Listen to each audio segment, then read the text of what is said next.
चाहिए। ऐसा कोई ऑप्शन नहीं है जिसमें पहला में परिवार है, मात्र एक ही ऑप्शन है ए जिसमें है। ऐसा कोई पेपर नहीं है जिसमें कोहलबर्ग से, वाइगोत्स्की से, पियाजे से क्वेश्चन ना हो। अगर एक गिलास पानी लेके आओ, अगर पानी गिर गया है ना, अगर गिलास गिर गया हाथ से, तुमको दंड मिलेगा। तो बच्चा क्या काम करेगा, है ना। उसी जगह आपको 3 बातों पर ध्यान देना है। पहला है एस, दूसरा है सी, तीसरा है एल, है ना। एस से सामाजिक, सी से सांस्कृतिक, एल से लैंग्वेज मतलब भाषा। जय हिंद दोस्तों, स्वागत है आप सभी का अपने परिवार समर्थ स्टडी एकेडमी के यूट्यूब चैनल पे। उम्मीद करते हैं आप सभी अच्छे और स्वस्थ होंगे। आइए देखते हैं सीटेट एक्सपर्ट सीरीज के सीडीपी का पहला क्लास। ये उससे पहले मोटिवेशन है, एक बार सुन लीजिए क्या है। जो अपने सपनों के लिए लड़ता है वही एक दिन इतिहास लिखता है। जो अपने सपनों के लिए लड़ता है वही एक दिन इतिहास लिखता है। अगर आपको इतिहास लिखना है तो आपके सपनों के लिए लड़ना होगा। अगर आप चाहते हैं कि आप सीटेट में अच्छा नंबर लाएं तो आपको मेहनत करना पड़ेगा, आपको लड़ाई लड़ना पड़ेगा, आपको क्वेश्चन से झेलना पड़ेगा, लड़ना पड़ेगा। चलिए आइए पहला क्वेश्चन है ना, इस सेशन का, ये सीरीज का पहला क्वेश्चन है, देखते हैं क्या। शैशव काल का समय है, द पीरियड ऑफ इन्फेंसीहुड इज। पूछ रहा है क्वेश्चन कि शैशव काल का समय क्या होता है, शैशवावस्था का समय क्या होता है। आप लोग जानते हैं है ना, जन्म से 6 वर्ष तक, जन्म से 2 वर्ष तक, 12 वर्ष से अधिक, 18 वर्ष तक, 15 वर्ष तक। तो आप जानते हैं कि इन्फेंसीहुड का जो समय होता है,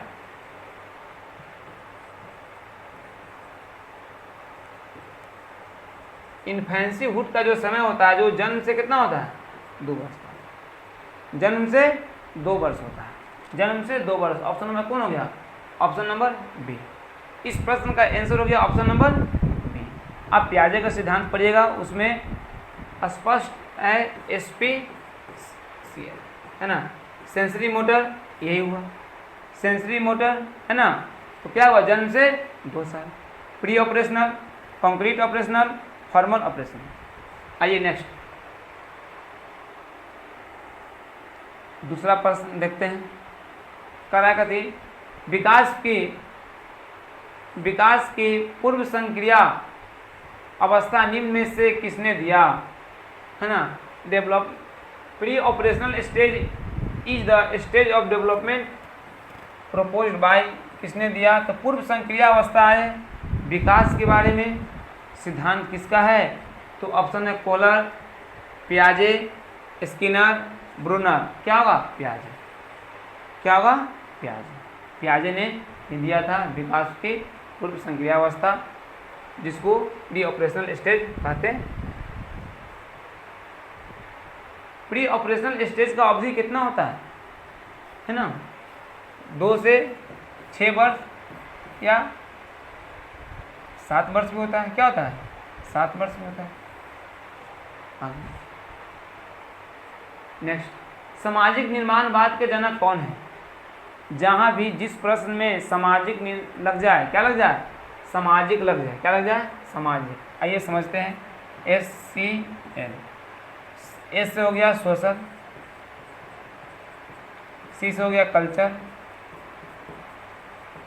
L से हो गया लैंग्वेज। सामाजिक, संस्कृति और भाषा, जिस प्रश्न में आपको सामाजिक लग जाए उस प्रश्न का आंसर में खोजना है, देखना है कि वाइगोत्स्की है कि नहीं। इन्हीं का सिद्धांत है सामाजिक, है ना। तो यहाँ पूछ रहा है कि सामाजिक निर्माणवाद के जनक कौन है। तो कौन है, वाइगोत्स्की है। कौन है, वाइगोत्स्की है। ज़्यादा दिमाग लगाना नहीं क्वेश्चन में। प्रश्न संख्या 4 है, आइए देखते हैं क्या है। निम्न में से कौन सा थॉर्नडाइक ने क्या कहा। थॉर्नडाइक द्वारा दिया गया अधिगम का मुख्य नियम नहीं है, मतलब निगेटिव पूछ रहा है कि इनमें से कौन सा जो नियम है जो थॉर्नडाइक ने नहीं दिए, थॉर्नडाइक नहीं दिए हैं। तो अभ्यास का नियम इन्हीं का तो है, अभ्यास और त्रुटि का नियम, है ना, सिद्धांत इन्हीं का है ना। तत्परता का नियम, प्रभाव का नियम, है ना। लॉ ऑफ एटीट्यूड यानी अभिवृत्ति का नियम, ये सभी नियम है, ये सभी नियम किनका है? थॉर्नडाइक का। किनका है? थॉर्नडाइक है ना।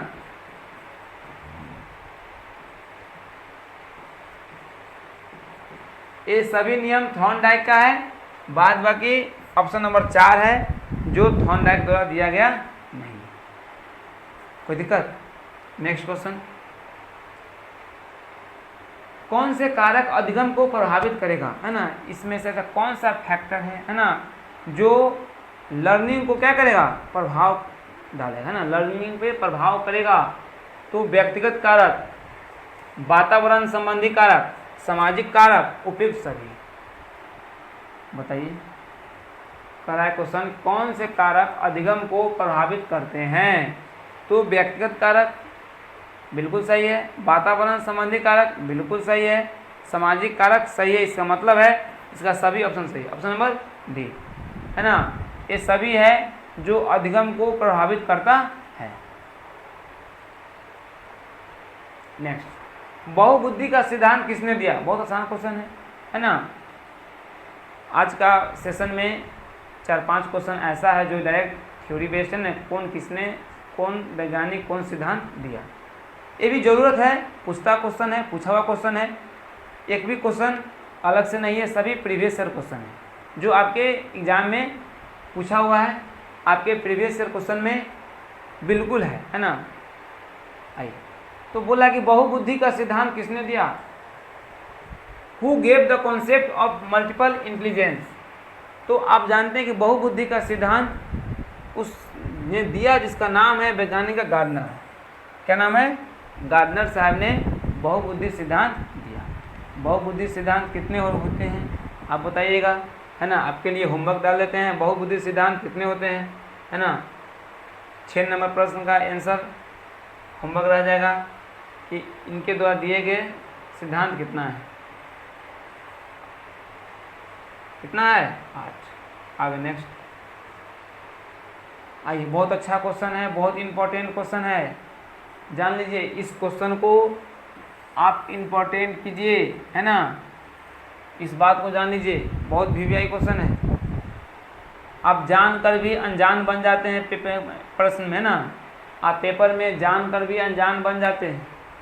प्रश्न कह रहा है कि डैश सामाजिकरण का प्राथमिक और डैश सामाजिकरण का द्वितीयक कारक है ना। Dash is a primary and dash is a secondary agent of socialisation. तो आप ये बात को जानकारी आपकी होना चाहिए, जब भी आपकी प्राथमिक पूछे, क्या पूछे? प्राथमिक पूछे, तो जहाँ परिवार होगा, जिस ऑप्शन में परिवार होगा वह क्या कहलाएगा, है ना। जिस ऑप्शन में परिवार देखिएगा वह पहले परिवार होना चाहिए, तो वह प्राथमिक होगा, है ना। प्राथमिक कौन होगा? परिवार। द्वितीय कारक में क्या आ जाएगा? विद्यालय आ जाएगा। तो बच्चा सबसे पहले कहाँ आता है? अपने परिवार में। कहाँ आता है? अपने परिवार में। इसलिए प्राथमिक, है ना, सामाजिकरण क्या हो गया? परिवार। उसके बाद, है ना, उसके साथ जो लगा रहे वही सेकेंडरी होगा। तो ऑप्शन को देखना है, पहला में है परिवार कॉमा विद्यालय, दूसरा में है मीडिया। देखिए, तो हमसे पूछा कि प्राथमिक, तो ऑप्शन खोजिए, पहला में परिवार आना चाहिए। ऐसा कोई ऑप्शन नहीं है जिसमें पहला में परिवार है, मात्र एक ही ऑप्शन है ए जिसमें परिवार है, उसके साथ कौन लगा हुआ है? विद्यालय। ऑप्शन नंबर ए हो जाएगा इस प्रश्न का आंसर। नेक्स्ट क्वेश्चन, प्रश्न संख्या 8 है, इसको देखा जाए। बहुत इंपॉर्टेंट क्वेश्चन है ना। यहाँ से डाउटफुल क्वेश्चन है। इस क्वेश्चन में हर बार पूछता है, ऐसा कोई पेपर नहीं है जिसमें कोहलबर्ग से, वाइगोत्स्की से, पियाजे से क्वेश्चन ना हो। दो तो सेट फिक्स से क्वेश्चन आता है। आइए, कहा कि लॉरेंस कोहलबर्ग के अनुसार 7-8 वर्षीय बच्चों में नैतिक निर्णय लेने का आधार क्या है?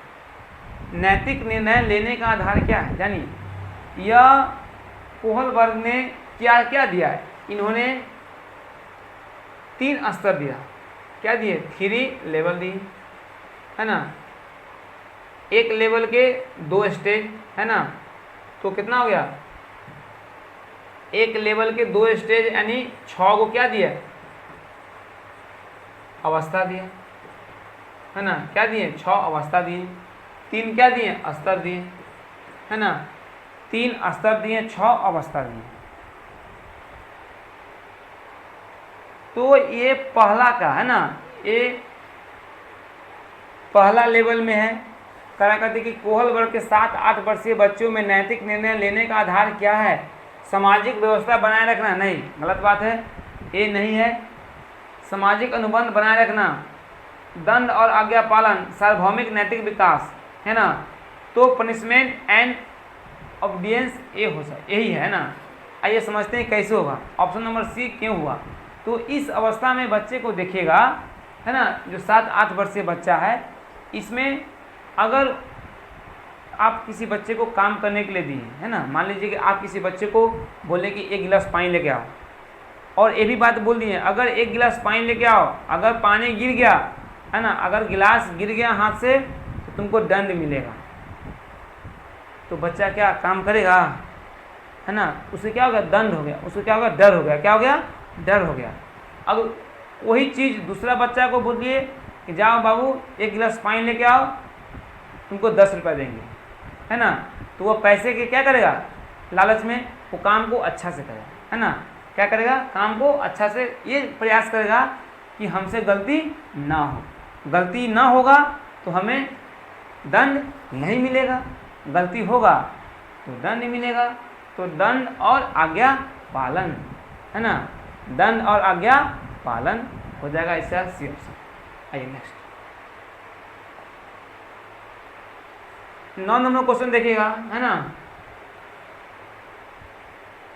सीरिएशन इन जीन पियाजे थ्योरी रेफर्स टू, यहाँ पे थोड़ा है ना एरर है ना, मिस्टेक है ना, यहाँ पे जीन होगा, है ना, क्या होता है जीन, है ना। जीन पियाजे के सिद्धांत में क्रमबद्धता किस संदर्भ में प्रयोग हुआ है ना। सीरिएशन आप जानते हैं जीन पियाजे के सिद्धांत में, है ना, जीन पियाजे के सिद्धांत में आपको बता दें कि जीन पियाजे के सिद्धांत में क्या है, 4 अवस्था है, SPCF। SPCF से आप जीन पियाजे का याद रखिएगा, HCl से वाइगोत्स्की का याद रखिएगा, है ना, बहुत इंपॉर्टेंट है। तो S से होता है सेंसरी मोटर, क्या होता है,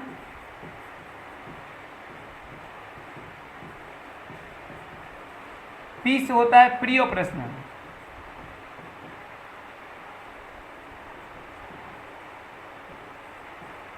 C से होता है कॉन्क्रीट ऑपरेशनल,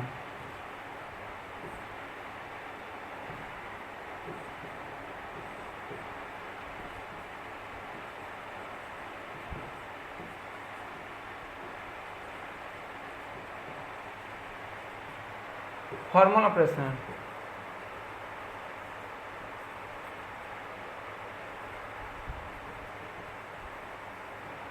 इसको बोलते हैं सेंसरी मोटर, प्री ऑपरेशनल, है ना, कॉन्क्रीट ऑपरेशनल और फॉर्मल ऑपरेशनल। ये होता है जन्म से 2 वर्ष की काल को, इसको 2 से 7 वर्ष बोलते हैं, इसको 7 से 11 वर्ष बोलते हैं, इसको 11 से 15 वर्ष। कोई दिक्कत है? तो प्रश्न बोला है किस अवस्था में बच्चा, है ना, क्रमबद्धता का गुण पा जाता है ना, क्रम में सजाना किस में होता है। इसका मतलब है कि वह बच्चा कौन अवस्था में है, मूर्त में है। किस में है ना, वह बच्चा मूर्त अवस्था में, वह बच्चा कहाँ है, मूर्त अवस्था में, है ना। यही बोल रहा है कि जीन पियाजे के सिद्धांत में क्रमबद्धता किस संदर्भ में प्रयोग हुआ है ना। तो वस्तु को किसी एक आयाम जैसे लंबाई पर आधारित क्रम देना, दूसरों के परिप्रेक्ष्य लेने की क्षमता, चिंतन का वर्णनात्मक रूप जैसा कहानी कथन में होना, स्थानों जैसे अपने विद्यालय का, है ना, अपने विद्यालय का मानचित्र करने में। तो इसका क्या होगा, वस्तुओं को किसी एक आयाम जैसे लंबाई पर आधारित क्रम देना, है ना, यही हो गया।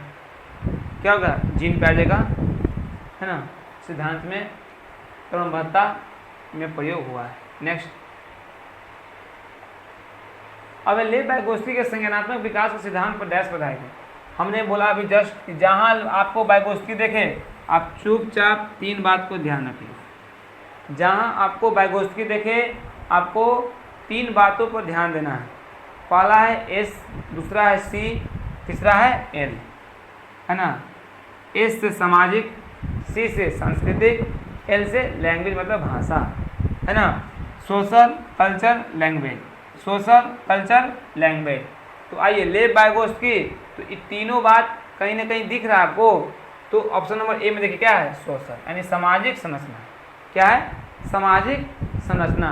तो बस वाइगोत्स्की देखना है, 3 बात में एक बात मिल जाएगा, वही आपका प्रश्न का आंसर होगा। आगे बढ़ा जाए, नेक्स्ट क्वेश्चन चलते हैं हम लोग, प्रश्न संख्या 11 पे चलते हैं।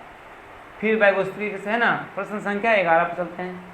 बहुत अच्छा क्वेश्चन है कि लेव वाइगोत्स्की ने बच्चे के स्वयं से संवाद करने की क्रिया के लिए किस शब्द का प्रयोग किया है।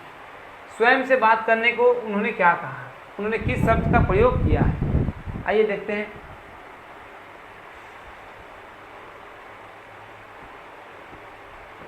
तो स्वयं से बात करने को उन्होंने उच्च स्वर में बढ़ता नहीं कहा, है ना। स्केप होल्डिंग पार अलग होता है। ईगोसेंट्रिज्म कौन दिया, प्याज ने। कौन दिया, ये तो प्याज ने दिया ना, प्याज ने दिया, ई प्याज ने दिया है। तो इन्होंने प्राइवेट स्पीच दिया ना, निजी संवाद। लेव वाइगोत्स्की ने बच्चे के स्वयं से संवाद करने के क्रिया के लिए जिस शब्द का प्रयोग किया है वह है प्राइवेट स्पीच, यानी स्वयं से बात करना, खुद से बात करना, है ना। खुद से देखते हैं कभी कभार कोई अपने रूम में बंद है, कोई रूम में है ना, कोई सामान इधर उधर रखा गया, वो स्वयं से बात करना शुरू करता है। अभी यहीं तो रखे थे, यहाँ नहीं है, कहाँ गया, है ना। चाबी हो, कोई भी चीज़ है ना, मोबाइल हो, चाहे कोई भी छोटा बड़ा चीज़ हो, जो वह रखता है, थोड़ा इधर उधर गया, भूल गया, है ना, फिर आएगा बोलेगा अब यहीं था, नहीं है, और उस रूम में कोई नहीं है, सिर्फ वही है, तो वही कहलाएगा स्वयं से बात करना। तो क्या कहलाएगा, निजी संवाद यानी प्राइवेट स्पीच। आगे, एक प्रगतिशील कक्षा की निम्न में से कौन सी विशेषता है। Which of the following characterise progressive classroom, यानी एक प्रगतिशील कक्षा बनाना है तो उसमें से कौन सी विशेषता होगा। ड्रिल और अभ्यास पर जोर देना, योग्यता आधारित अस्थायी अलगाव। देखिए ये सब निगेटिव बात है, अलगाव हो गया, है ना। आप एक ही ओर जोर दे रहे हैं, है ना, एक ही ओर फोकस कर रहे हैं, ऐसा करना नहीं है। आप ऊपर कर रहे हैं कि एक प्रगतिशील कक्षा को बनाइए और नीचे ऑप्शन में कर रहे हैं पूरा निगेटिव भर रहे हैं, तो ऐसे बनेगा नहीं बनेगा, है ना। अब देखिए तो ऐसी निगेटिव, पुरस्कार और दंड का प्रयोग बिल्कुल निगेटिव है, ये तो होबे नहीं करेगा, ये सब ऑप्शन होना ही नहीं है। तो बचेगा थी सहयोगितापूर्ण अधिगम, है ना, यही होगा। क्या होगा, ऑप्शन नंबर सी, सहयोगितापूर्ण अधिगम, है ना, जो बच गया सेंसर हो गया। आइए नेक्स्ट क्वेश्चन, प्रश्न संख्या 13। देखिए सीटेट एग्जाम अगर पास करना है, सीटेट एग्जाम अगर आपको पास करना है तो ये बात आप जानकारी आपको होना चाहिए दिमाग में, बहुत बात नहीं पढ़ना है, अब बहुत ज्ञानी नहीं बनना है, बात समझे ना। बहुत पढ़ने से आप टीचर बन सकते हैं, पास करना अलग होता है, परीक्षा निकालना, पेपर पास करना अलग है, पढ़ाना अलग है ना, जान लीजिए बात।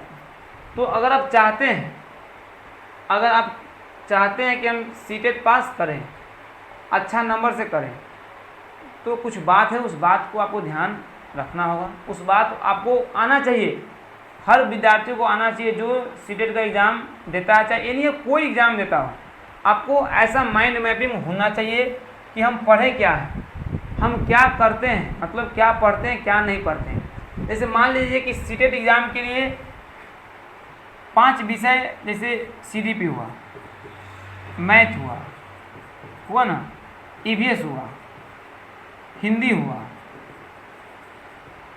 और यहाँ मानिए इंग्लिश या संस्कृत हुआ, ठीक है। इतना विषय है, यानी 5 विषय है, हर एक विषय से 30-30 प्रश्न है। अगर 30 प्रश्न एक विषय से है, 5 को है, 150 प्रश्न हुआ। इसमें नो निगेटिव होता है, यानी आपको इसमें गलत कीजिएगा नंबर ऐसा नहीं कि सही में से नंबर कट जाएगा, है ना, गलत है तो गलत है, सही है तो सही है, यानी निगेटिव मार्किंग नहीं है। तो आप जानिए, अगर आप सीडीपी में क्या स्कोर ला दें, मैथ में क्या स्कोर ला दें, ईवीएस में क्या ला दें, हिंदी में क्या, आप हमको बताइए, आप ही बताइए कि सबसे कम से कम स्कोर हम अगर आप लेके चलते हैं। मान लीजिए कि आप सीडीपी आपको तो अच्छा करना पड़ेगा, खूब अगर खराब गया तो मानिए कि आप 22 से 23 नंबर तो ला सकते हैं। सीडीपी में 22 से 23 नंबर लाया जा सकता है कि नहीं, इससे बताइए।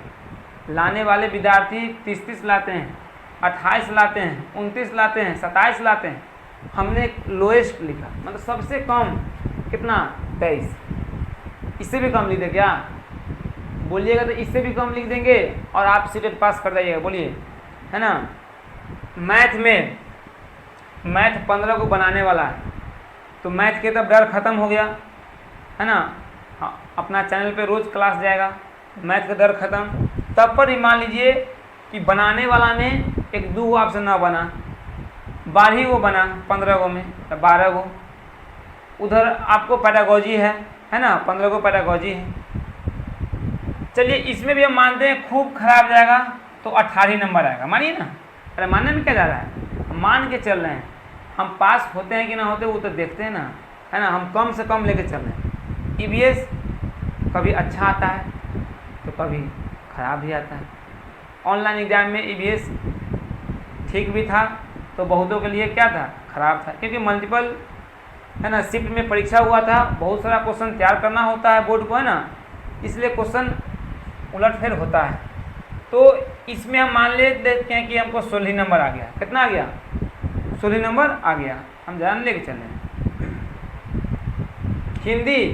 हिंदी और संस्कृत बहुत ही, यही गेम चेंजर है एग्ज़ाम का पूरा गेम चेंजर हिंदी है। सबसे ज़्यादा फोकस सीडीपी पे रहता है। हर बच्चा का सीडीपी इम्पोर्टेंट है, जान लीजिए। जितना भी सीटेट एग्ज़ाम देता है, कौनों से पूछ लीजिए, सीडीपी क्या को मारा, 27 को आ जाना चाहिए, वो तो नहीं, लेकिन वो बच्चा यहाँ अवैध तो अपना तैयारी को धीमा कर देता है, और यही दोनों से नंबर बिल होता है। अगर आपको नंबर बढ़ाना है तो इस पर तो आपको दोनों पर थोड़ा मोड़ा ध्यान देना पड़ेगा। हिंदी आई, हिंदी को खूब जाए तो 20 तो नंबर आ जाएगा। गद्यांश है, पद्यांश है ना, पैडागोजी है, वहाँ से आ जाना चाहिए, 20 नंबर तो आ ही जाना चाहिए। अब संस्कृत में नहीं हो तो आधा लेके चलिए, 15 लेके चलिए, ठीक है ना। 50-50 पर इसको लेके चलते हैं, इसको जोड़ लेते हैं, देखते हैं कि पास हुए कि नहीं। अरे पास हो जाएंगे तो कोई बात नहीं है, नहीं होंगे तो तैयारी करेंगे, है ना। इसी नंबर के आधार पे और मेहनत करेंगे, है ना। आइए तो जोड़िए, 3, 8, 11 और 6, 17 और 5 कितना हुआ, 22। यहाँ से कितना हुआ, 2, 3, 4, 2, 6, 1, 7, 2 कितना हो गया, 9। कितना नंबर आया, बोलिए, 92। कितना आया, 92। 92 जानते हैं जनरल मार्क है ना। अब पास हुए कि नहीं, कि अभी भी फेल हो गए, पास हो गए, ओ अब 2 नंबर ज़्यादा से पास हो गए। अगर आप 20 से रहते तो आपको कितना लाना होता, 82 यानी मानिए ना, तो उससे भी आप कितना है, 10 नंबर ज़्यादा है। तो आप देख लीजिए, अगर मान लीजिए कि इसमें भी आप नंबर कम कर दीजिए, यहाँ से भी 3 नंबर कम कर दीजिए, इसमें भी 20 नंबर लाइए, इसमें भी 1 नंबर और घटाइए, इसमें भी 1 नंबर घटाइए, सब में 1-1, 2-2 नंबर घटा दीजिएगा, तब पर भी आप पास कर जाइएगा। लेकिन यह क्या है, लोएस्ट है, क्या है, यह निम्न है ना मार्क्स है, जो आपको एग्ज़ाम पास कराने में इम्पोर्टेंट करेगा, महत्वपूर्ण है ना। तो पढ़ने वाले विद्यार्थी के पास ये डाटा होना चाहिए कि हम कैसे तैयारी करें। हमको सेट मार रहे हैं तो हमको इतना, इसमें आया है 27 नंबर, कहीं ना कहीं 8-7 नंबर और कम आ रहा है, नहीं, तो आपको सबको बैलेंस करना पड़ेगा। सभी विषय पर आपको बैलेंस लेकर चलना पड़ेगा। आप कोई 1-2 विषय पढ़ के सीटेट नहीं पास कर सकते। जान लीजिए। अब ठीक है 30 में 30 ला दीजिए, उसमें क्या फ़र्क पड़ता है, अब बाद बाकी में कहाँ जाएगा, है ना। चलिए देखिए, तो ये रहा आपका तरीका, मतलब कुछ है ना जो ऐसे भी पास किया जा सकता है। बाद बाकी हम लोग ऑप्शन पे चलेंगे, क्वेश्चन देखेंगे, उसका जवाब ढूंढेंगे, ऑप्शन में मिलेगा कैसे मिलेगा उस सबका ट्रिक सिखाएंगे, है ना। अब हमारे हाथ में जिम्मेदारी है, बस कंटेंट की चिंता आप ना करें, आप अपनी क्लास को नियमित बनाए रखें और अच्छा से पढ़िए, बाद बाकी हमारे ऊपर छोड़ दीजिए, है ना। जिस प्रकार हम सीटेट पास किए हैं उसी लॉजिक ट्रिक सिखाएंगे, कैसे सीटेट पास किया जाता है ना, एक बार में कैसे पास किया जाता है। आइए नेक्स्ट क्वेश्चन चलते हैं, क्वेश्चन नंबर 14 पे। एक बच्ची लिखाई में निरंतर, सॉरी रुक जाइए एक मिनट, इस क्वेश्चन हो गया क्या, है ना। हाँ देखिए, पहले 13 नंबर क्वेश्चन नहीं हुआ था, इसको देख लीजिए ना। एक बच्चे में दूसरे की नियत की इच्छाओं को समझने की योग्यता यह बुद्धि के किस रूप को दर्शाता है। यहाँ से दो बात है, दो बात ध्यान रखना है ना। दो बात क्या ध्यान रखना है, ध्यान रखिएगा। एक होता है इंटरपर्सनल,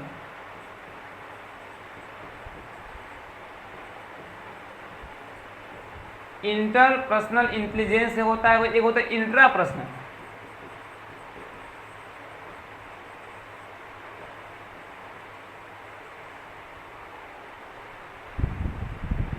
एक होता है इंटरपर्सनल, एक होता है इंट्रापर्सनल। गौर कीजिएगा, तो इंटरपर्सनल जो होता है वह दूसरों के लिए होता है। किसके लिए होता है, दूसरों के लिए होता है, यानी दूसरों की मनोदशा मनोभावना को जानना। जैसे राजनेता है ना, वो जनता की मनोभावना को जान जाता है कि वह क्या चाहता है और वह क्या हमसे लेना चाहता है। शिक्षक है ना, जानते हैं। तो ये सब क्या हो गया, ये सब क्या हो गया, इंटरपर्सनल। क्या हो गया, इंटरपर्सनल, है ना, यानी दूसरों की मनोदशा को मनोभावना को जानना और खुद के बारे में जानना। इट मीन्स इंट्रापर्सनल, है ना। इंट्रा मतलब क्या होता है, खुद को, इंटर मतलब दूसरा को। कभी कभार गांव में सुने होंगे, बोलता है कि है ना, दो व्यक्ति के बीच में तीसरा इंटर ना करो। क्या ना करो, इंटर ना करो, है ना। इंटर, देखिए इंटर ना करो यानी तीसरा व्यक्ति नहीं आना चाहिए। इसका मतलब है ना, कि पहले से क्या है, दो वहाँ है, यानी दूसरे के बारे में। तो क्या होगा इसका आंसर, तो एक बच्चे में दूसरों की नियत है, दूसरों की नियत को जानना। अभी सिखाएं, इंटर क्या करना, इंटर करना। क्या हो गया, खुद के बारे में, जैसे कवि, इसका इंपॉर्टेंट एग्जाम्पल है क्या है, कवि। तो खुद के बारे में हो गया, इंटर में आपको समझा दिए। जैसे इंटर में हो गया आपको चिकित्सक हो गया, राजनेता हो गया, शिक्षक हो गया, ये सब उसका उदाहरण। आइए नेक्स्ट क्वेश्चन, प्रश्न संख्या चलते हैं 14 पे, है ना। ये मानकर चल रहे हैं कि आपको सभी क्वेश्चन समझ में आता होगा। बहुत आराम से स्मूथली डिस्कशन करा रहे हैं ना। आप अभी तक जितना डिस्कशन देखे होंगे, प्रयास करते हैं कि उससे अच्छा हो, है ना। कह रहा है 14 नंबर क्वेश्चन देखिए, एक बच्ची लिखाई में निरंतर कठिनाई का सामना करती है, उसे अक्षर बनाने और शब्दों के बीच अंतराल करने में चुनौती को महसूस होता है। यह लक्ष्य किस अधिगम विकार को इशारा करता है। एक बच्ची लिखाई में निरंतर कठिनाई करता है, जैसे बी को डी पढ़ता है ना। वाच को, जैसे अब मान लीजिए ए से डब्ल्यू को डब्ल्यू ए एस पढ़ता है। लिखने में निरंतर कठिनाई हो रहा है, इसका मतलब है उस बच्चा में, एक बच्ची लिखाई में निरंतर कठिनाई का सामना करती है, उसे अक्षर बनाने और शब्दों के बीच, है ना, अंतर करने में चुनौती का महसूस होती है। यह लक्षण किस अधिगम विकार को, है ना, करता है। तो क्या होगा, आप बहुत बार पढ़े होंगे, है ना, कि लेखन के बारे में। तो लेखन किसको कहते हैं, बोलिए, लेखन से डिस्ग्राफिया। लेखन से क्या होगा, डिस्ग्राफिया, यानी ऑप्शन नंबर, है ना। गणित में हो डिसकैलकुलिया, पढ़ाई में हो है ना, डिसलेक्सिया पठन वैकल, है ना, डिसकैलकुलिया, है ना, गणन वैकल हो गया। तो क्या होगा इसका आंसर, बी हो जाएगा। नेक्स्ट क्वेश्चन, क्वेश्चन नंबर 15 को देखिए। कह रहा है क्वेश्चन, निम्न में से कौन सा सृजनात्मकता का अनिवार्य लक्षण है? इसमें से कौन सा है जो सृजनात्मकता का अनिवार्य है, यानी जो अनिवार्य लक्षण है वह कौन सा है? सृजन से होता है, ये ऑप्शन तो होगा नहीं, है ना। कन्वर्जेंट होगा नहीं, डाइवर्जेंट होगा। क्या होगा? डाइवर्जेंट थिंकिंग, यानी अपसारी चिंतन। यानी निर्माण करना, बच्चा क्या कर रहा है? सृजन कर रहा है, यानी निर्माण कर रहा है।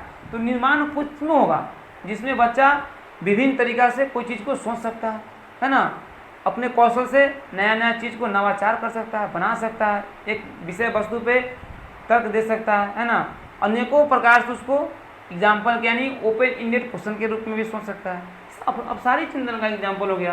तो सृजन करेगा, निर्माण करेगा, बनाएगा, यानी उसके पास कौन सा है? तो अब सारी चिंतन का होना चाहिए। नेक्स्ट 16 नंबर प्रश्न को देखते हैं। कह रहा है छोटे बच्चे ज्ञान की संरचना और अर्थ किस प्रकार निकालते हैं? छोटे बच्चे ज्ञान की संरचना और अर्थ किस प्रकार से निकालते हैं? छोटे बच्चे हैं, ज्ञान की संरचना और अर्थ को कैसे निकालते हैं? देखिए, क्या कहते हैं? सक्रिय अन्वेषण द्वारा, बिल्कुल। खेल द्वारा, ये भी सही है लग रहा है। पदार्थों पर क्रिया और प्रयोग, सहपाठियों और वयस्कों के संग सहभागिता से द्वारा, यानी जहाँ बच्चा एक्टिव है, सक्रिय है, बच्चा इन्वॉल्व है, बच्चे जहाँ लगे हुए हैं, बच्चे अपना प्रयोग कर रहे हैं, वो ऑप्शन बिल्कुल क्या होता है? सही है, पॉजिटिव है।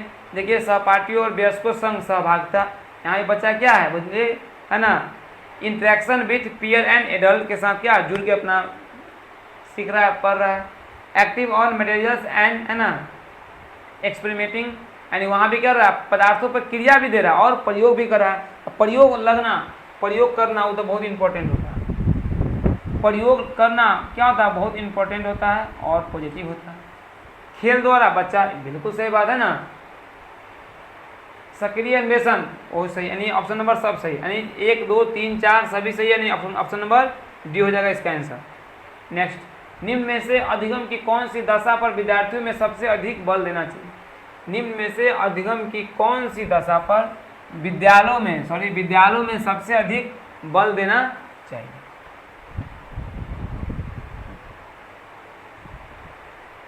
पहला है परिवेश से सहभागिता द्वारा कौशल और ज्ञान का अर्जन।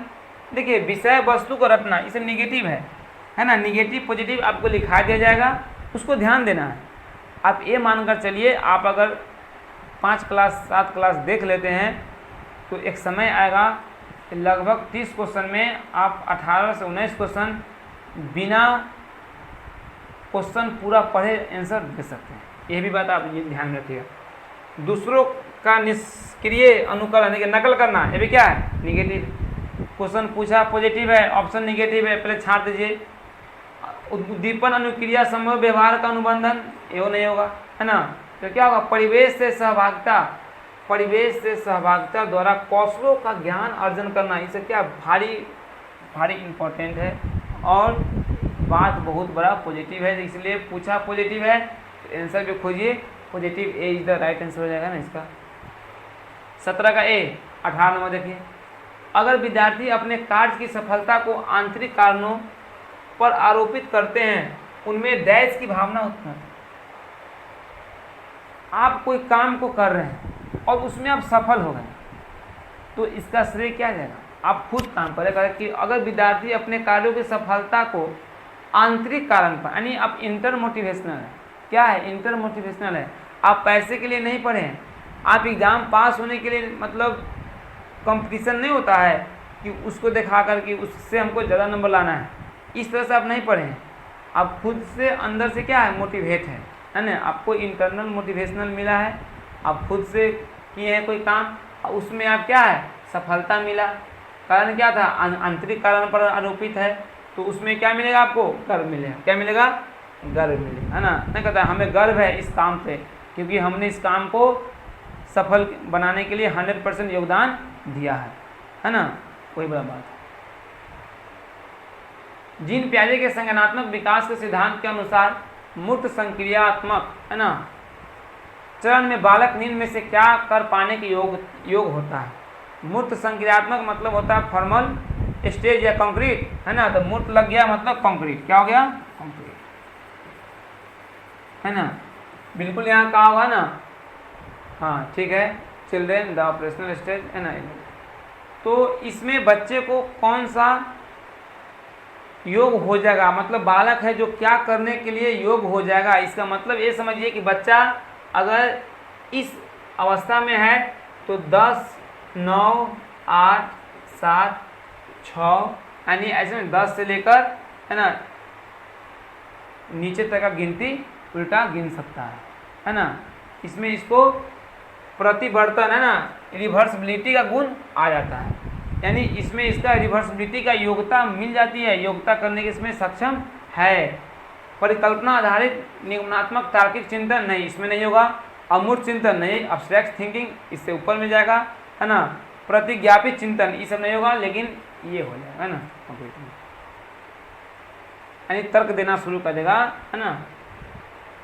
जैसे मान लीजिए कि आप इस अवस्था में कोई बच्चा को 4 + 6 आप क्या करते हैं, 10 दे रहे हैं, इसको आप पलट भी दीजिएगा 6 + 4 तो ये भी आपको 10 बता सकता है, क्या कर सकता है, ये भी आपको 10 बता सकता है। बस वही तो है। आगे नेक्स्ट, एक अध्यापिका अपनी कक्षा के लिए लेव वाइगोत्स्की देखे आना गया, जहाँ भी देखिए लेव वाइगोत्स्की के सामाजिक संरचनावादी सिद्धांतों पर आधारित शिक्षण अधिगम प्रक्रियाएं तैयार करना चाहती है,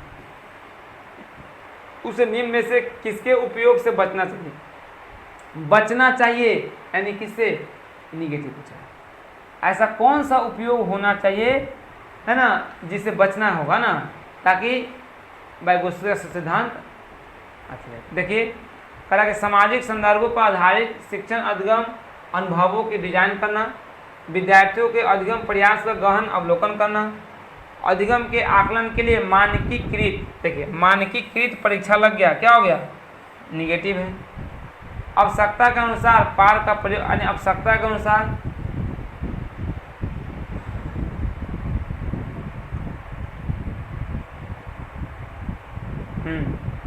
तो क्या होगा, जहां भी वाइगोत्स्की है तो हमने क्या कहा था, आपको 3 बात को ध्यान देना है, क्या देना है, 3 बात को ध्यान, ये सब नहीं होगा, ये सब ऑप्शन नहीं होगा ना।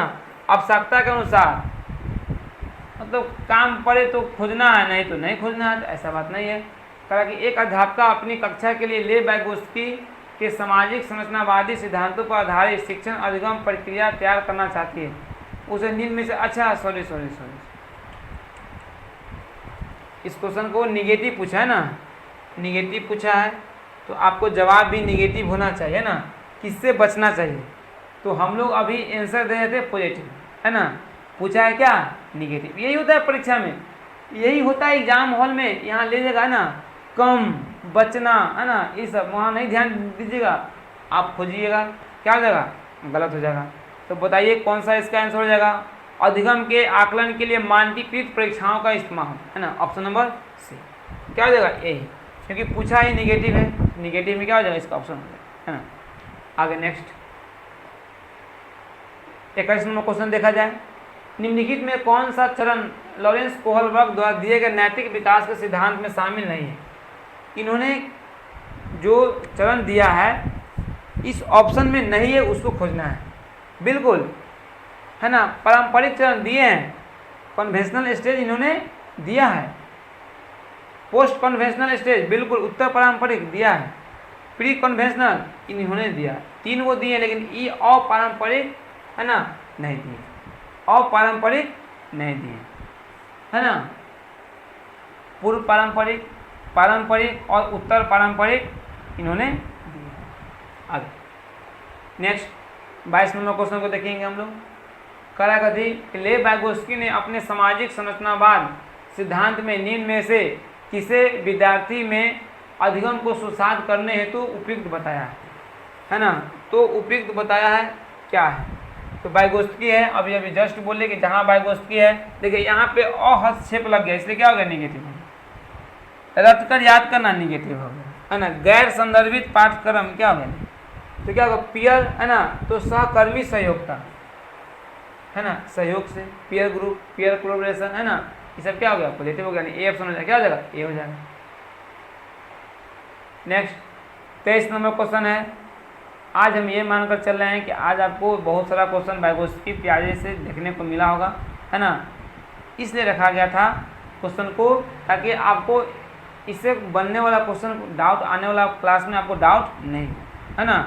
इससे रिलेटेड क्वेश्चन आपको बहुत देखने को भी मिलेगा। आइए इस क्वेश्चन को देखते हैं। खिलौने के रूप में गुड़िया मिलने पर रोहन की प्रतिक्रिया क्या थी? मुझे ये खिलौने पसंद नहीं है क्योंकि लड़के गुड़िया से नहीं खेलते। यह विकास, यह किसका उदाहरण है? पहले के पूर्व, है ना, पूर्व धारणा यही था कि लड़का है तो क्या करेगा, घर में काम नहीं करेगा। मतलब घर में काम करने का ये मतलब हुआ खाना नहीं बनाएगा, झाड़ू नहीं लगाएगा, पोछा नहीं लगाएगा, है ना। क्यों? क्योंकि यह सब काम किसका है? लड़की का है। किसका है? लड़की का है। तो वही कह रहा है, कहती खिलौने के रूप में गुड़िया मिलता है। क्या मिलता है? बोलिए गुड़िया। तो गुड़िया से कौन खेलता है? लड़का की लड़की? लड़की खेलती है। पर रोहन की प्रतिक्रिया क्या था? मुझे यह खिलौना पसंद नहीं है क्योंकि लड़के गुड़िया से नहीं खेलते हैं। यह किसका उदाहरण है? जेंडर प्रासंगिकता, जेंडर भेदभाव, जेंडर रूढ़िवादिता, जेंडर स्थिरता। तो यह क्या है? स्टीरियोटाइप है। क्या है? यह जेंडर रूढ़िवादी है। यह रूढ़िवादी है, जो, है ना, पीछे से आ रही है रूढ़िवादी कि बच्चा है, लड़की है तो मार्केट नहीं जाएगी, साग सब्जी नहीं लाएगी, है ना। यही सब है। लड़का है तो जाएगा, लड़की है तुम घर में रहो, झाड़ू लगाओ, यही सब करो, है ना। तो ये क्या हो गया? रूढ़िवादिता हो गया, है ना। स्टूडेंट याद रखिएगा। Next 24 number question. एक बहुभाषीय कक्षा में शिक्षक क्या रहते हैं? In a multi language classroom a teacher should, है ना। तो एक बहुभाषीय कक्षा में शिक्षक को क्या करना चाहिए, है ना। आइए शिक्षक को देखते हैं क्या करना चाहिए। संचार के लिए मातृभाषा के उपयोग को देखिए निरुत्साहित करना चाहिए। केवल लग गया, देखते हैं। भाषाओं की विविधता के बारे में जागरूक पैदा करना चाहिए और छात्रों की पसंद के अनुसार, हाँ, पसंद के अनुसार उनके उपयोग की अनुमति देनी चाहिए। न कि आपको, देखिए यहाँ भी लग गया है ना, साहित करना, यानी डिक्रेज, हमको इनक्रेज होना चाहिए ना। यहाँ पे डी लग गया, गलत हो गया, है ना। ए भी ऑप्शन क्या है? गलत है। सी ऑप्शन सही होगा। केवल लग गया, गलत हो गया, है ना। यहाँ भी तो क्या हो गया? ऑप्शन नंबर कौन होगा सही? सी। कौन होगा? सी। ऑप्शन नंबर सी हो गया। Option number C. चलिए इस समय आइए 25 नंबर क्वेश्चन देखते हैं। एक दृष्टिबाधिता वाले विद्यार्थी के लिए निम्न में से कौन सी सामग्री लाभदायक नहीं है? अगर कोई बच्चा दृष्टिबाधित है, मतलब वह देख नहीं पाता है, तो ऐसा कौन सा सामग्री दीजिए उसको जो उसके लिए क्या है ना, लाभे न पहुंचा पाए, है ना। जब अंधा बच्चा है जो नहीं देख पाता, उसको ऐसा चीज़ दे दीजिए कि उसके उपयोग में है ना है, तो देने से क्या फायदा? क्या तो करा कर दी स्पर्शिक ग्लोब है, यानी टैक्टाइल ग्लोब, यानी टच एंड फील करके छूस के वो सीख पढ़ सकता है। ये बात सही है ना। दृश्य पढ़ पठन सॉफ्टवेयर, है ना। ब्रेल लिपि वाली पुस्तक, ये भी सही है ना। ये सब सही है। तो करा कर नहीं होगी, मतलब छोटे अक्षर वाली पुस्तक, है ना। कौन होगा? Option number B. बच्चा सभी बाद बाकी तीनों ऑप्शन क्या है? पॉजिटिव है। ऑप्शन नंबर बी ही निगेटिव है, क्योंकि ऊपर पूछा है क्या है? गलत बात है कि एक दृष्टिबाधिता वाले विद्यार्थी के लिए निम्न में से कौन सी सामग्री लाभदायक नहीं है? तो छोटे अक्षर वाले पुस्तक को कैसे पढ़ सकता है? बाद बाकी सभी ऑप्शन क्या है? सही। 26 नंबर क्वेश्चन देखेंगे। क्या कहते हैं? एक सृजनात्मकता बालक में निम्न में से कौन सा गुण मौजूद होता है? फिर वही क्वेश्चन आ गया। सृजन कर रहा है ना, सृजन कर रहा है तो अब सारे चिंतन होगा, ई नहीं होगा, अभिसारी नहीं होगा, अमूर्त चिंतन की योग्यता ये भी होगा, है ना। नवीन नया ये भी होगा, यानी ऑप्शन नंबर 2 छुड़ा के, है ना, इसको छुड़ा के बस सब है। तो 1 3 4 कौन में है? 1 3 4 ऑप्शन नंबर सी। सी इसका आंसर हो जाएगा, सही आंसर। आइए नेक्स्ट क्वेश्चन देखते हैं। 27 नंबर क्वेश्चन। निम्नलिखित में से कौन सा स्थूल कौशल के उपयोग का उदाहरण है? देखिए स्थूल कौशल यहाँ से सीख लीजिए, है ना। अब इसी क्वेश्चन से आप बहुत क्वेश्चन बना लीजिएगा। स्थूल मतलब होता है क्या? ग्रॉस। क्या होता है? Gross motor. है ना, ग्रॉस मोटर स्किल होता है। क्या होता है? ग्रॉस मोटर स्किल, है ना। ग्रॉस में क्या होता है? शरीर के बड़े बड़े अंगों का प्रयोग करना। क्या करना बोलिए?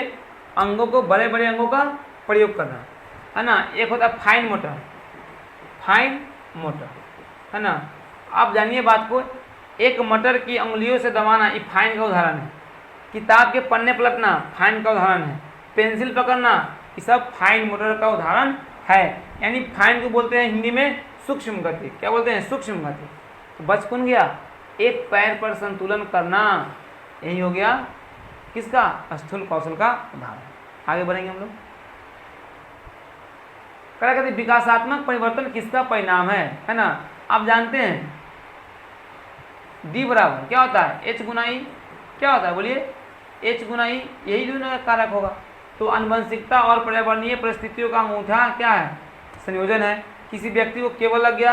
नहीं, केवल नहीं, केवल नहीं, न तो वंशानुगत नहीं। क्या हो जाएगा? एच मतलब आनुवंशिक, हेरिडिटी और इन्वायरमेंट, यानी यही बात सही है। ए ऑप्शन क्या है? बिल्कुल राइट। ए ऑप्शन क्या है? बिल्कुल राइट। आइए 29 नंबर क्वेश्चन को देखते हैं। क्या कहते हैं? 2 वर्ष से 6 वर्ष की अवधि को क्या कहा जाता है ना। फिर वही बात है, 2 वर्ष से 6 वर्ष की अवधि को प्रारंभिक बचपन कहते हैं, अर्ली चाइल्डहुड कहते हैं। आज के क्लास का, है ना, 30वां प्रश्न ना, देखते हैं क्या कर रहा है। किस स्तर पर बच्चों में अपने आसपास की दुनिया के बारे में एक जीववादी दृष्टिकोण होता है और वे मानते हैं कि पेड़ पौधे और चलते हुए बादल और लुढ़कते पत्थर की मंशाएं और इरादे हो सकते हैं। ऐसे ये बोल रहा है कि बच्चा कौन सा स्टेज में है। जैसे लगता है अगर कोई बच्चा बाइक पे बैठ के कहीं जा रहा है पता के साथ है, तो देखता है साइड में कि उसके साथ पेड़ भी चल रहा है, सड़क भी चल रहा है, पोल भी चल रहा है, कोई पत्थर क्या लुढ़क रहा है। इस प्रकार को वह देख रहा है, मतलब वैसे सोच रहा है ना। उसके एक जीववादी दृष्टिकोण हो रहा है। तो बताइए किस स्तर पर बच्चे में अपने आसपास, वो स्तर क्या है, वह कौन सी अवस्था है जैसे में ये सब घटना उसके साथ घटित हो सकता है। तो ये तो है क्रिया करने से पहले की आवश्यकता नहीं, प्री ऑपरेशनल आ जाए। क्या है बोलिए? प्री ऑपरेशनल स्टेज है, ये हो जाएगा ना। यानी पूर्व संक्रियात्मक अवस्था में बच्चा है। किस में है?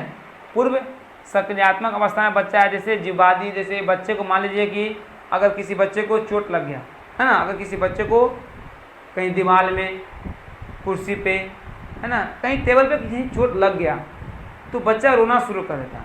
तो मम्मी को देखिएगा, है ना, उसको चुप कराने के लिए मम्मी उस, है ना, किसको, निर्जीव वस्तु हो तब पर उसको पीटती है कि ले बुआ हम इसको मार दिया ना, इसको भी चोट लगा। तो बच्चे को लगता है कि वो जीवित है, उसको भी जिस प्रकार हमको चोट लगा है उसको भी चोट लगा होगा, है ना, उसको भी चोट लगा होगा। यही है जीववादी, यानी क्या होगा? पूर्व संज्ञानात्मक अवस्था में बच्चा है।